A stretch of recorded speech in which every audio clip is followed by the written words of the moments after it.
Kanye West makes it very clear in a recent interview that he is not a Christian. Because I'm God. And anyone that disagree, I'm the God of me. And you can't tell me who I am. I can't tell y'all. I could tell y'all. It's y'all job to listen. I'm the God of me. I don't know if I'm in heaven already and shit. I got number one. But let's talk about it here on All Things Theology. Cue my theme music.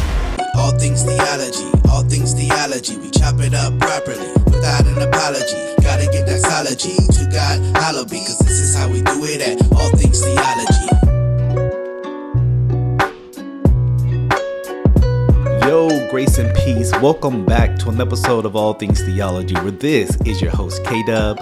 Today, we're going to talk about Mr. Kanye West. I recently saw an interview that I wanted to respond to. Someone sent me this, and I thought it would be a good teachable moment. And, when a few years ago, Kanye West made Jesus is King album, and it seemed that Kanye West was, professing Christ as Lord, right? He was professing him as King, and that Kanye West was becoming a Christian. Well, I am a big proponent of time will eventually tell. And I believe ultimately after this interview is emphatically that Kanye West is not a Christian, but is self-deceived. Before we get into that point, I want to start introducing theological terminology and definitions to you, as I have been doing, but in a more precise point. And ultimately, this interview was Kanye West expressing his antinomianism. Now, you may be asking yourself, what is antinomianism, right? Good question, and let's talk about it. The word antinomianism comes from two Greek words, anti meaning against, and nomos meaning law. So literally against law, right? You're lawless. Jesus uses this term in Matthew 7. Antinomianism means against the law. Theologically, antinomian is the belief that there is no moral laws God expects Christians to obey. So don't steal, right? Don't covet. These are things that an antinomian would say, let me be fair. There are different kinds of antinomians as well. So some would say, hey, look, it doesn't matter how you live. Or, you have the modern cheap free grace who teaches, you should live a certain way, but if you don't, it's totally fine, et cetera, et cetera. You have different varieties of antinomianism, so be aware when you see it. Kanye West is expressing his antinomianism, and we're going to see it. So you guys know how I like to do. We like to get right into it. So let's start with this first clip. What is the difference, though, when you hear, and music is like life, you know what I'm saying? And life, you're kind of like this, you know what I'm saying? And some people try to put you into a yesterday mode. At one point, we hear, and this is all you. We hear, Jesus is King. We hear this, but that's all you. Then there's sometimes you just want to say, man, not it, but you just want to say, man, this is what I'm feeling right now. Are you in that space where you're comfortable enough to say, this is where I am right now? I'm still a man of God. Jesus still is King, but this is vultures right now. This is where I am. Now, if you listen to the interviewer, Big Boy, he's trying to kind of give Kanye, hey, look, because Kanye West made a new album. I guess it's number one and everything. And he's kind of trying to say, hey, look, I know you're still Jesus King, but you're also on this different path. And this different path is lawlessness. But, he's trying to have these dichotomies of worldviews you can live in, right? You can't live in these dichotomies. Either Jesus is Lord and you obey him, or, you're of the wicked. Well, let's listen to Kanye West's response, because you would think he would at least try to say, hey, look, Jesus is still King, but watch what he says. It's very interesting. It is, but I have my issues with Jesus. There's a lot of stuff I went through that I prayed and I didn't see Jesus show up. So I had to. Well, let's slow down real quick, because first of all, any person claiming to be a Christian saying they have issues with the sovereign Lord is ultimately rebelling against him, right? And your issues with Jesus, one, fundamentally doesn't even matter. Jesus got issues with you, sir. Let's actually get this statement right. And what he's about to, I'm about to play a large section here. What he's about to actually demonstrate here is his ignorance on the doctrine of prayer. Now, many people have this issue with prayer, or belief in prayer that, if they pray for something, God has to show up. You'll hear a lot of charismatic preachers, you pray it, God's going to show up. And also, but you read the Bible, that's not, that doctrine is not taught anywhere in the Bible, right? Just because you pray for something to happen, God is not obligated to show up. He's not some kind of genie. He's not some kind of on-demand, right, pizza delivery, right? You order it and there he comes. This is not Amazon. God is God and you are not. And Kanye West does not seem to understand that point. But yeah, listen to his belief on prayer. Let's play this here. Put my experience in this world, my experience with my children, my experience with other people, my experience with my account, my experience with my brand, and my experience with the level of music that I was dealing with in my own hands. Like a lot of times I just feel like in our society in America, people, Christians, we depend on Jesus so much that we won't put the word in ourselves. And the main thing that really that I don't rock with is like, it's just always like, I'm gonna pray for you. And it's just like, you can actually physically do something yourself too, more than just pray. And we're so in this mentality that's all that needs to happen, but we ain't praying our way out of prison. We ain't praying our way out of the abortion clinics. We ain't praying our way to get our land back that was always ours after gentrification, after the Harlem Renaissance and Black Wall Street was burned to the ground. Them prayers ain't working. We have to apply actual physical building partnerships, and it don't start unless we could really be real with each other and say, this is what I did, this is what I did. Like, I mean, look at this. I know I'm not gonna third rail y'all interview, but look at the power of what happened when me and Kyrie was on the same page. See, that's what's scary. But what they do is they put us each in a silo and say your grandmother gonna lose her crib and this kind of, how many threats we've been dealt with? And I didn't pray my way through them threats either. I had to get up and do it myself. I had so much to do, I didn't have time to pray. And that's what I wanted you to hear, because obviously, yes, you must work, right? It's not just why we just pray and sit back and do nothing. But notice he has a low view of prayer. He, hey, look, Kanye West is the self-reliant, and that's what I wanted you to see. This is self-reliant religion that he is promoting. This isn't Christianity. A verse that I was thinking about the whole, man, during this interview, I was thinking of these verses. We're going to go through some of these, but I was thinking of Psalm 127, verse 1, a good text to understand about the sovereign Lord. Listen to what this says. It says, unless the Lord builds the house, those who build it labor in vain. Unless the Lord watches over the city, the watchman stays awake in vain. What is the point?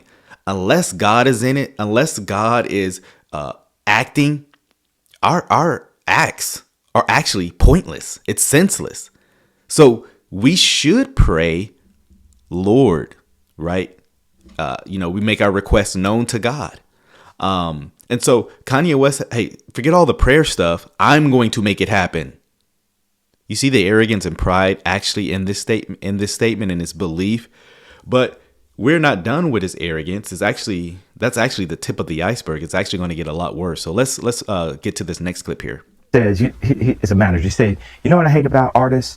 They take 80% of my money. Wow. And the other joke they had is, what would we do if artists figured out their own distribution? And the punchline is, we'd have to. So I'll be surprised that I'm still alive every day. How did you not so-called disappear? Like, because that's a hell of a fight. Because I'm God. And anyone that disagree, I'm the God of me. And you can't tell me who I am. I can't tell y'all. I could tell y'all. It's y'all job to listen. I'm the God of me. I don't know if I'm in heaven already and shit. I got number one. For all you know, I might be in like a fourth dimension version of a lifestyle. I don't know. Like I said, I must have died in this accident. It must be heaven. I can emphatically say, Kanye West, that you are not God. And why can I say that so emphatically? Because the God of heaven has spoken, declaring that he is God and that there is no other. Read Isaiah chapter 43 onward. The trial against the true living God against the false gods. And Kanye West, yes, you are a false god. You are a pseudo god. You are not God. You are just a man. You have a starting point and you will have you will die, right? God of scripture, the God of the universe is eternal. But notice again, I mean, the derailing against, the Christian faith is on display here. I mean, very, very clear. I mean, this is a blasphemous statement he made. I mean, and I don't know what happened after Jesus is King, but, the Donda album came out and the Donda had a lot of 5% ideology where, the black man is God kind of stuff coming out. I don't know if he got influenced by that. I don't know, but I'm just dealing with what he's talking about in this interview. And so, and very sad, but again, going to get worse. Let's look at this next clip here. Victory favors the brave.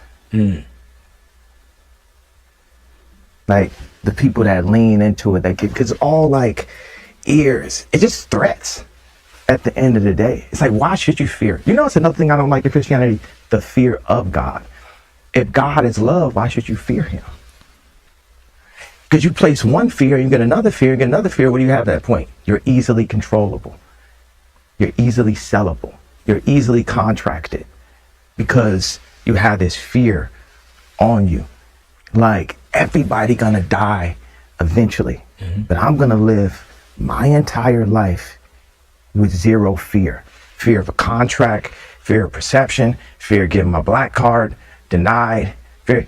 I'm not gonna jump in front of a train. Right. Be conscious. Right. Ain't nobody finna tell me, tell nobody around me, play with nobody around me. None of that. Yes, a relevant verse that came to mind immediately was Proverbs chapter 9, verse 10, where it states, "The fear of the Lord is the beginning of wisdom, and the knowledge of the Holy One is insight." You can't even properly understand wisdom until you come to revere the Holy One of God. But what you actually see Kanye West expressing is exactly what you see in Psalm 2, where the men, listen to this. It says, why do the nations rage and the peoples plot in vain? Verse 2, the kings of the earth set themselves and the rulers take counsel together against the Lord and against his anointing, saying, let us burst their bonds and cast away their cords from us. This man does not want to be connected to God. But here is the point. He who sits in the heavens laughs. The Lord holds them in derision. You don't want to be the one whom the Lord laughs at. But again, very clearly, Kanye West is expressing his antinomianism.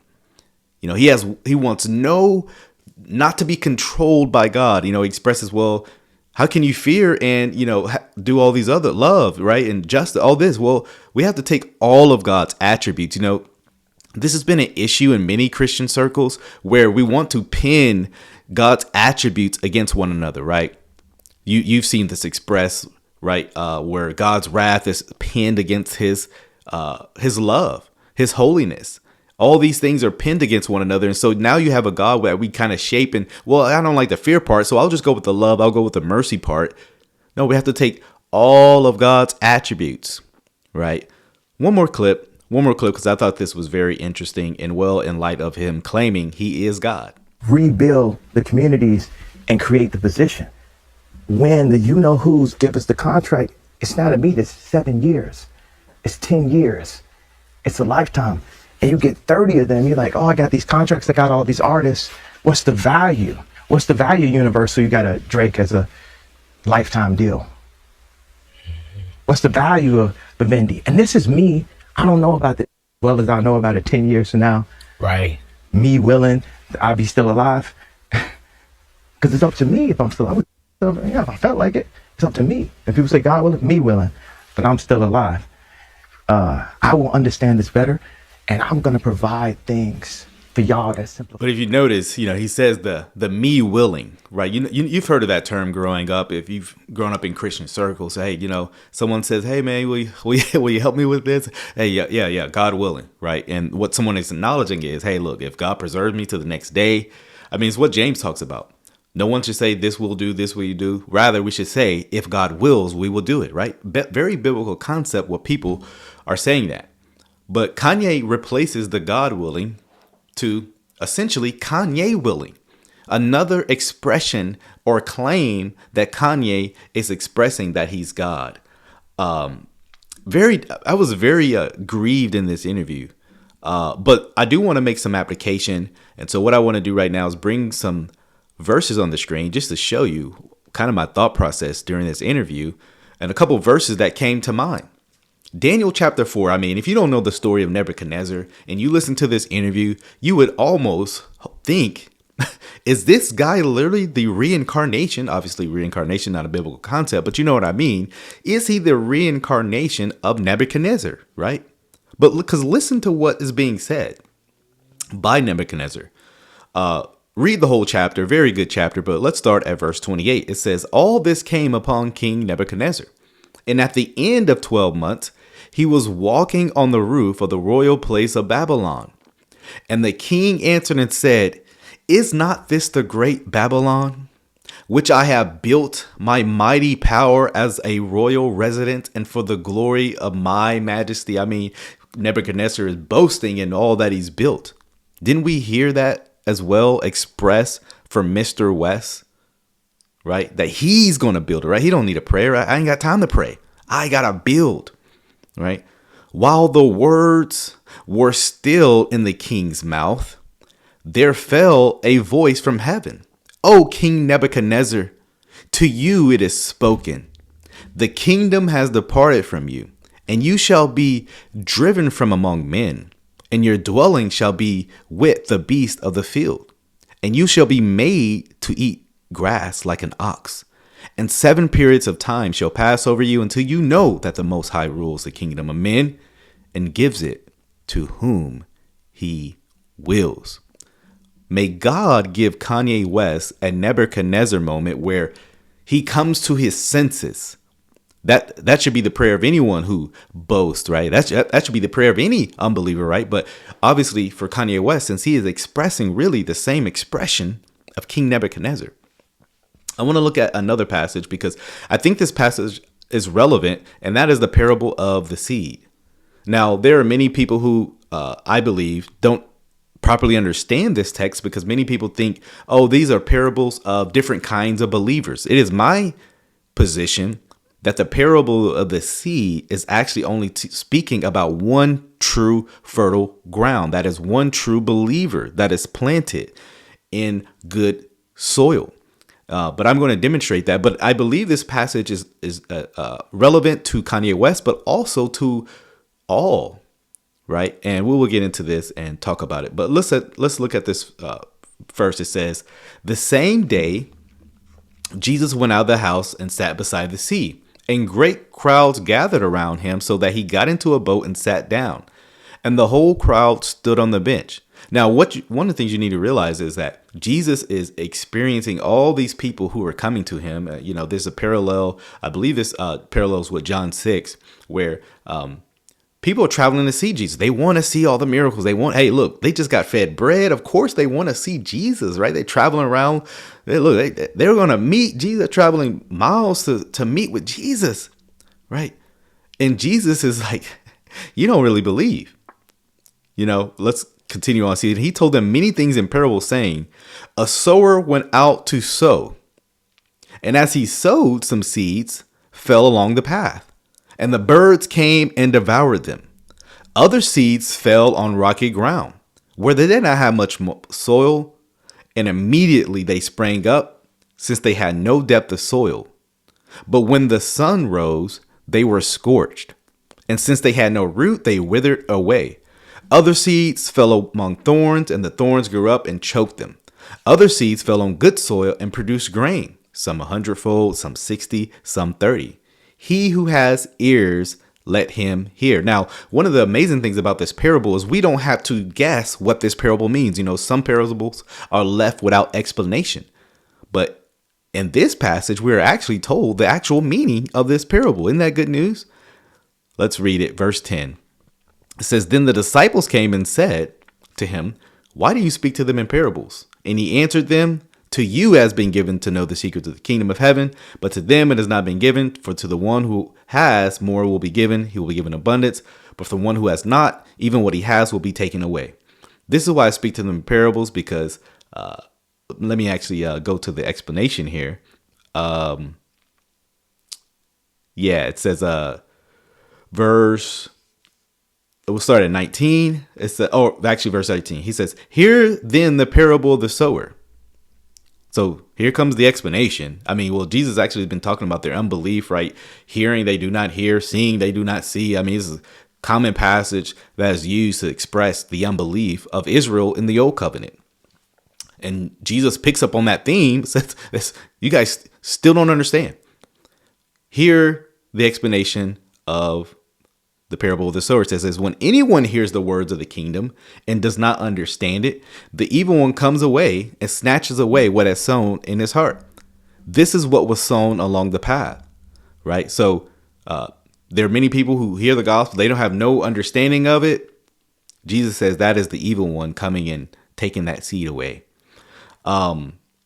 Verse 20, "As for what was sown on rocky ground, this is the one who hears the word and immediately receives it with joy." Now, haven't we seen people like this in our walks who it seems like they come to faith, they sprout up so fast, right? They allegedly are excited about the things of God. Verse 21, "Yet he has no root in himself." Jesus says this is a seed that actually has not been, grounded. You need to be rooted, as Colossians actually says. Has no root in himself, but endures for a while. This is self-reliant religion, right? They can exteriorly do the right things. And when tribulation or persecution arises on account of the word, immediately he falls away. Notice this. As soon as their faith, alleged faith, is tested, they want nothing to do with God. Nothing at all. Verse 22, "As for what was sown among thorns, this is the one who hears the words." Allegedly, right? "But the cares of this world and the deceitfulness of riches choke the word, and it proves unfaithful." So unfruitful. Again, a very similar as to the one parable above. Notice the trend. No endurance. No perseverance. Verse 23, "As for what was sown on good soil," notice this is the only one sown on actual good soil. "This is the one who hears the word and understands it. He indeed bears fruit and yields, in one case 100-fold, in another 60, in another 30. This is the only one where true abiding fruit. This is the only one that actually expresses the fruit of salvation. And I thought that was very a parallel to what we see with Kanye West, but also to our situation, right? This is a learning experience or something we've all seen. We've all seen people fall away to rebel against the alleged truths they once claimed to love. And so I thought this was a very teachable moment. I hope you learned a lot. I hope you learned and gleaned from it. And yeah, pray for Kanye. But very saddened, but hope you enjoyed this video. Till the next time, grace and peace. Yo, grace and peace. Thank you for watching another episode of All Things Theology. If you enjoyed what you heard today, go on and give me a like. Subscribe to the channel. Hit that notification bell. I promise to give you weekly lives, videos, interactions, exposing false teachers, sharing with you, the viewer, my theological beliefs, things about the culture, and the Bible. So if you're here for that, come on and join us. Also, if you would like to support this channel financially, you can do so by becoming a Patreon member or a YouTube member. Links are in the description below. You can see content before it drops. You can also have Q&A sessions with also other Patreon members, YouTube members as well. So if you would like that, hit the description link in below. Every